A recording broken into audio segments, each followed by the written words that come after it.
Welcome to today's Global Connections program. I'm Bill Miller. What are the United Nations Sustainable Development Goals? 17 of them. Why are they all very important, especially goal number 8, to promote decent work and economic development? We'll be back in just a moment to talk about these and other important issues.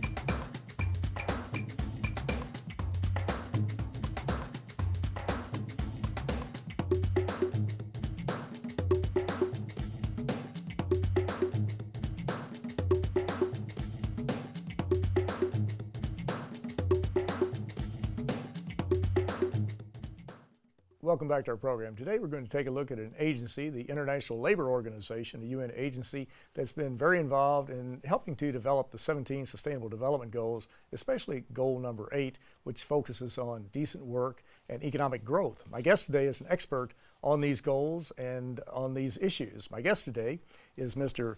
Vinicius Pinheiro. Mr. Vinicius Pinheiro, a Brazilian national, is Deputy Director of the ILO Office for the United Nations and is the International Labor Organization's lead negotiator for the Sustainable Development Agenda. Prior to joining the ILO, Mr. Pinheiro was the National Secretary for Social Security of Brazil. Mr. Vinicius Pinheiro, welcome to today's Global Connections program. Thank you so much for inviting us, Bill. Thank you so much. I appreciate you being with me today. We're going to get into these issues in just a moment, but let's talk a little bit about the International Labor Organization. I think it is the third oldest agency within the United Nations system. And just give us a little overview of the ILO. When was it formed? Why was it formed? Yeah, absolutely. ILO was established in 1919. And if you go to Geneva, Bill, in the old building of the ILO, there is a phrase that is written in stone and says, if you want peace, cultivate justice. And this is what the ILO is about.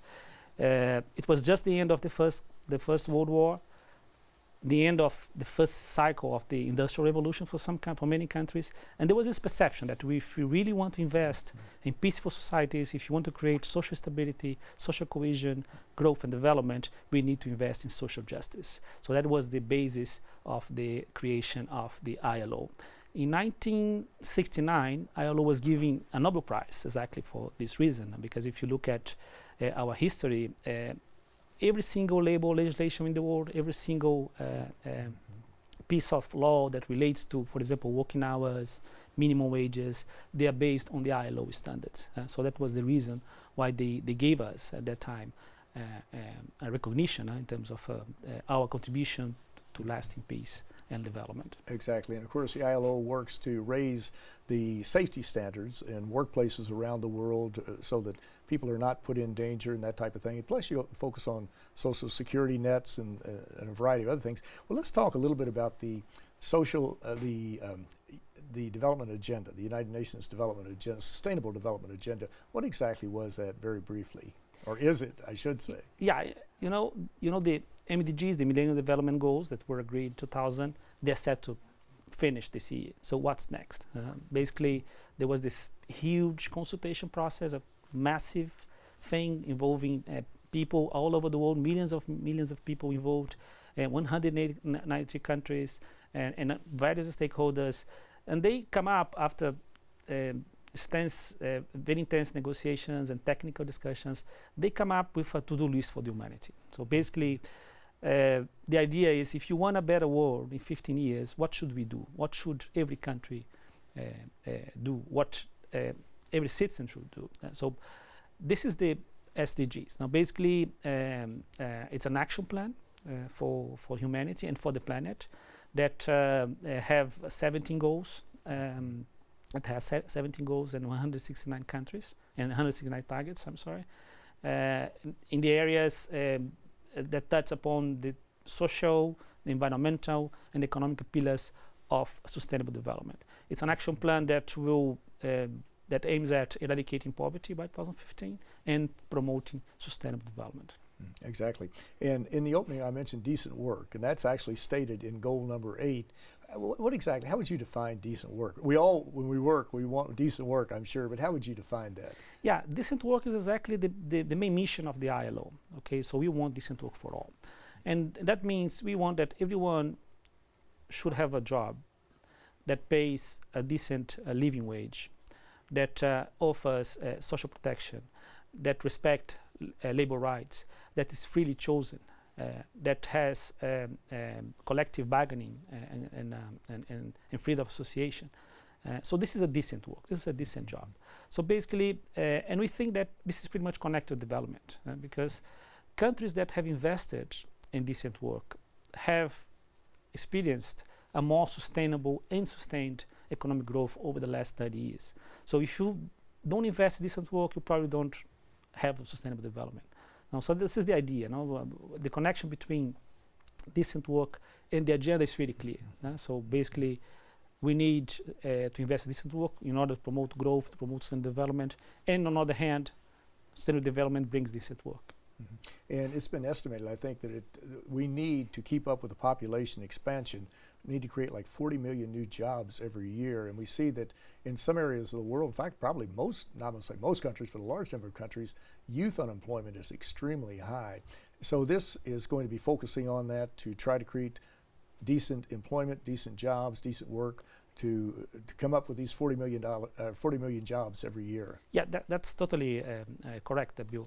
Basically, I was part of these negotiations, and at some point, member states they were faced with the jobs challenge, and they realized that there won't be sustainable development agenda if you don't create at least 40 million jobs every year. That makes 600 million jobs from here to 2030. So this is the jobs challenge. So if you want to be serious about sustainable development, you need to tackle the jobs challenge. And this is very important, particularly for youth people, for young people. Unemployment rates among young people today, they are 2 to 3 times higher than the average. And this is killing a generation. So in the ILO, we give 3 words to youth unemployment. It's WMD, weapon of mass destruction, because it destroys talent, it destroys economies, and it destroys, in the long term, it destroys attitudes. So for someone that lost a job and can't find a job for 2 years or so, they're not only losing their networks, their abilities, their skills, they're losing their initiatives, you see, the attitude. And this is what they keep them going. So for us, it's very important to tackle this problem in order to promote peace as well. If you look at what's happening in many countries in Africa, in the Northern Africa, youth unemployment is really driving political instability. It's feeding terrorism in some cases. So it's a matter of not only development agenda, but also of the security agenda. It certainly is. And of course, we look to the private sector to create most of these jobs. Obviously, that's what they're about, but there's also a role for governments, is there not, as far as providing seed money, as far as providing an atmosphere that's conducive to job creation, and perhaps even in some cases governments creating jobs themselves. But we need both of them working together, do we not? Yeah, absolutely. In the private sector, in particular, the small and micro enterprises, the so-called SMEs, these are the really job creators. This is what we call the jobs machine. Most part of the jobs, 8 in every 10 jobs are created at small and micro enterprise level. And that's and here where the government can play a very fundamental role, like creating enabling conditions for this companies, for these startups, for these small companies to prosper, to be created, and to prosper. I mean, so in terms of reducing bureaucracy, in terms of providing access to financial inclusion, providing access to markets. So that's why within Goal 8 there is a specific target about SMEs and about formalization of SMEs, about transitioning them from the informal to the formal sector. Because for the government itself, that means collection, that means taxes, right? So it's one single measure that can at the same time increase productivity, protect the workers' rights, and increase the capacity of the state to collect taxes. So that's why this agenda is so transformative, because with some of the targets, they really can have a spillover effects over several areas, and can make the stronger push for sustainable development.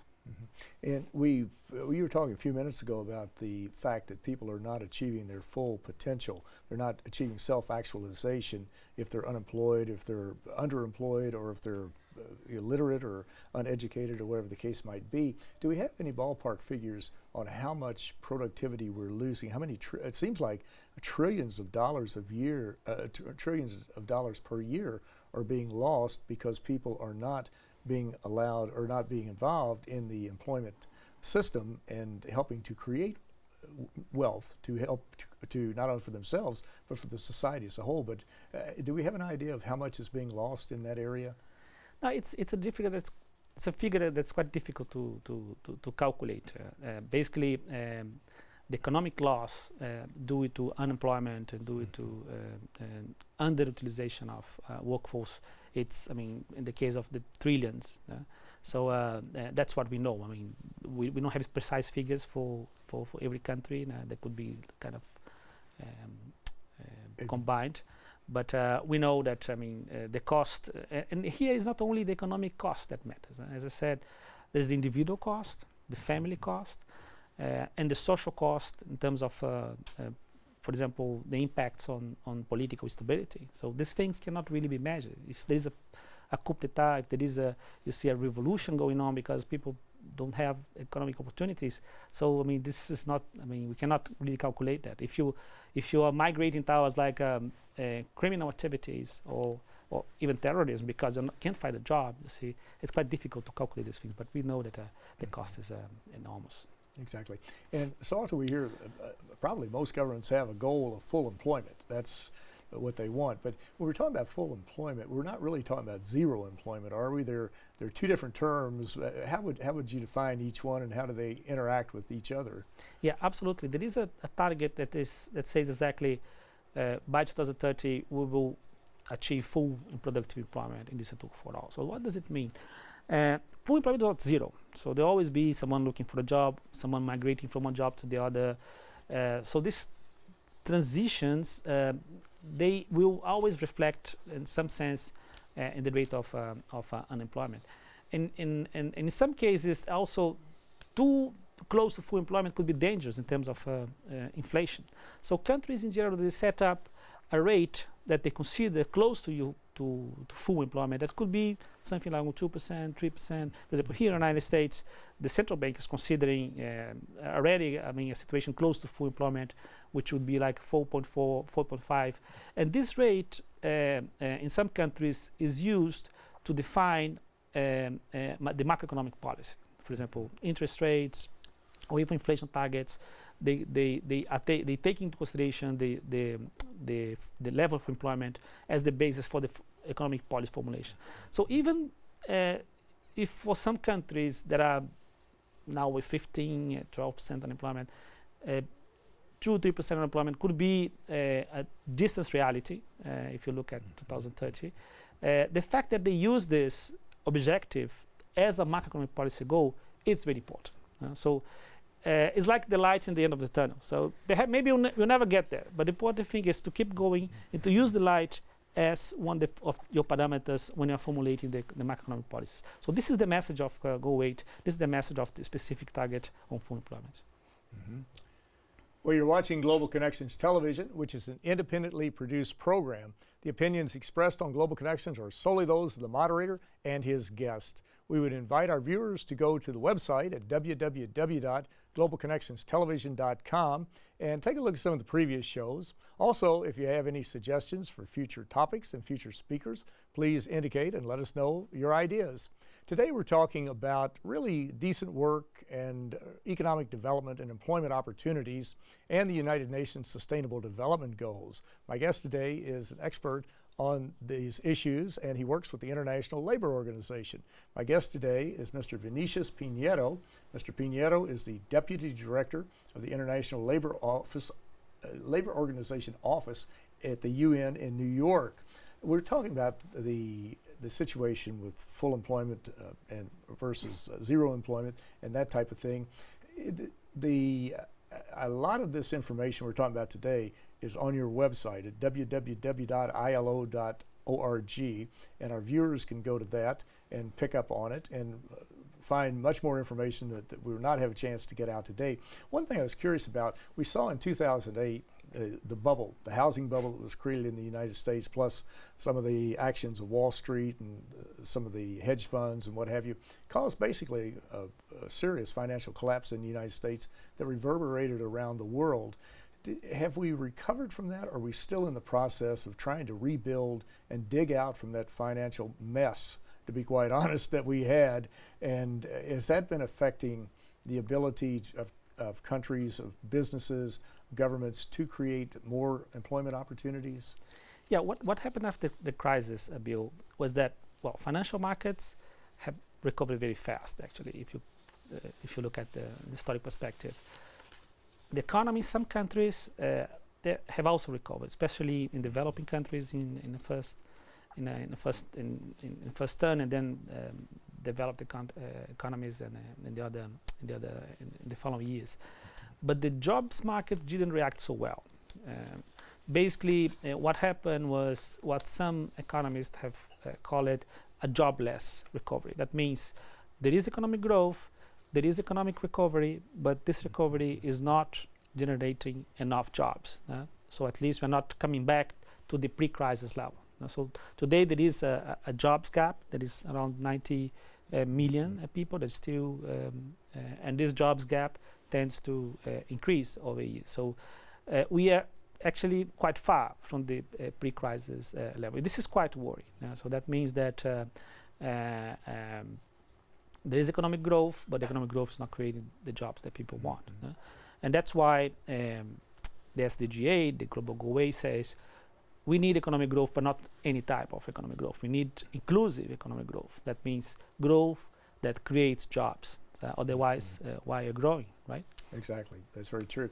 And of course, in a large number of countries, you have social safety nets. You have like unemployment insurance if someone's unemployed for a certain amount of time. You have Social Security if somebody retires, different things like that. Now you have a new international labor standard that deals with a social, really a social protection level. Is that correct? What exactly is that? Yeah, it's a recommendation. It's called Recommendation on Social Protection Floors, right?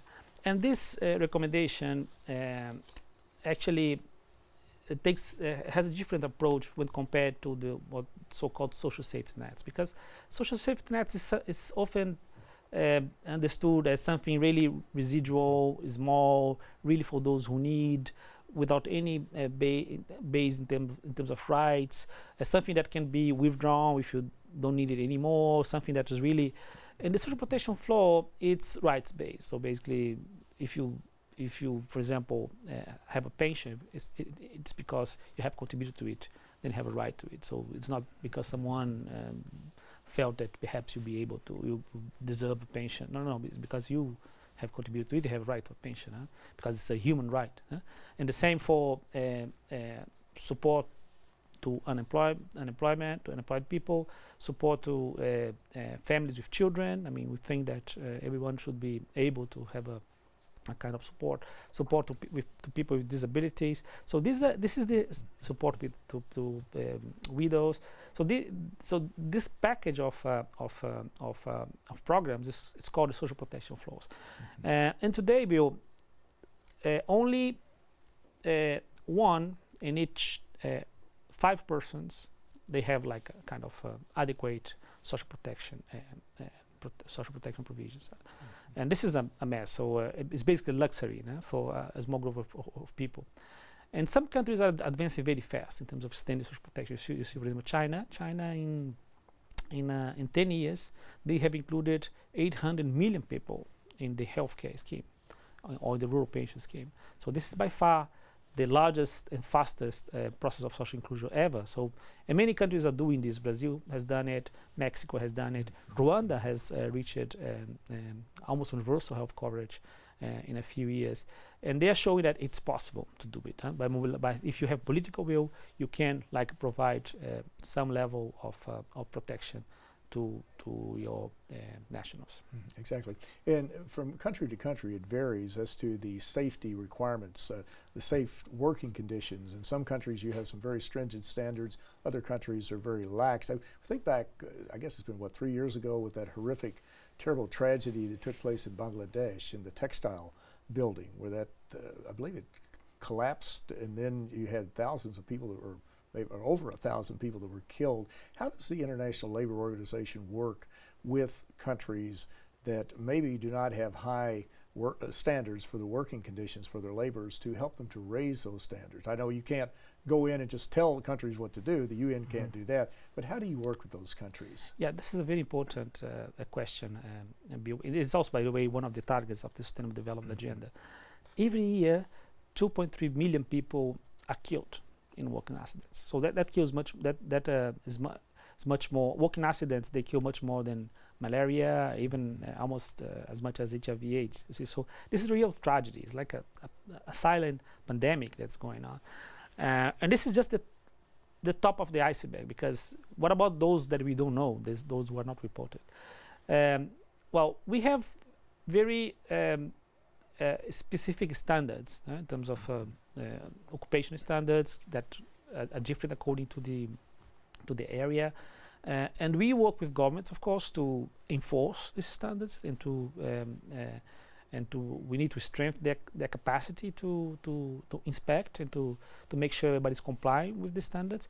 But also business and workers also, they have responsibility in this process. So basically, big multinationals, they have to take care of the supply chains. I mean, they because it's their brand that's at the stake. For example, when the Rana Plaza happened in Bangladesh, all the brands that were producing there, they were affected by this accident as well, because consumers they are becoming more and more critical now. They're becoming more and more concerned about these issues. So they have responsibility as well. So we work with business to promote labor standards across the supply chain. So that means if someone is producing in Vietnam, in Laos, in Cambodia, in Bangladesh, in Mexico, they have to make sure that their providers, they are not exploiting child labor, they're not exploiting forced labor, they are offering a minimum conditions in terms of work safety and health for their workers. And the workers as well. I mean, if these conditions are not met, the organized movement, they have to play a role in denouncing this to the authorities and to the international community.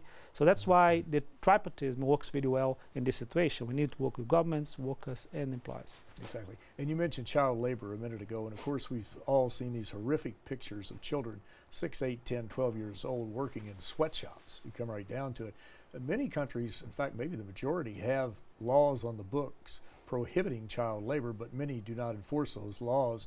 How do you work with those countries, and how prolific is this problem of child labor? And of course that it depends on how you define child, I guess, what age we're talking about and what type of work, that type of thing. But how do you get into that? That could be a very sensitive area, I would imagine.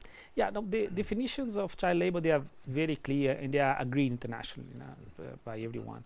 And today there are 186 million child laborers, and that means more or less 10% of the population in that age group.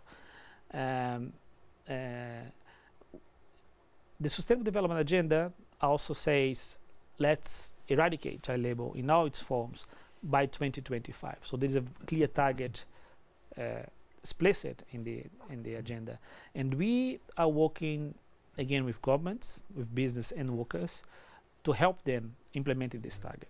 So basically, there are many types of measures that could be taken. One is, of course, prohibition and inspection. This is one side of the equation.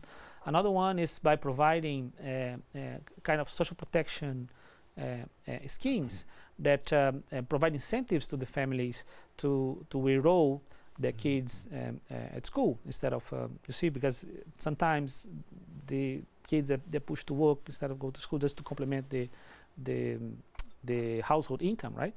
But if you offer like a cash benefit to the household, to the family, and say you get this benefit, this cash transfer, only if you make sure your children is attending school, so you kind of create a dynamics of incentives that families will keep the children in school, and that's very effective. That's what many countries are doing. Brazil has done it, Mexico has done it, Colombia has done it. You see, and that had a huge impact in terms of children enrollment, in terms of reduction in child labor. Of course, it's not going to happen overnight, but we need to mobilize all the efforts that are possible to do it. Mm-hmm. Well, Mr. Vinicius Pinheiro, Deputy Director of the United Nations International Labor Organization Office in New York at the United Nations, these are extremely important issues, and these are items that we need to learn much more about, and our viewers can go to www.ilo.org to get more information. They can Google Sustainable Development Goals. There are many sources of information that are out there, and we do need to learn more about them because they do affect us. In fact, even in developed countries, we have the problems we were talking about in developing countries. But I want to thank you so very much for a very interesting and a very informative program. Thank you so much, Bill. Thank you. I'm Bill Miller. Thank you for joining us today on Global Connections Television.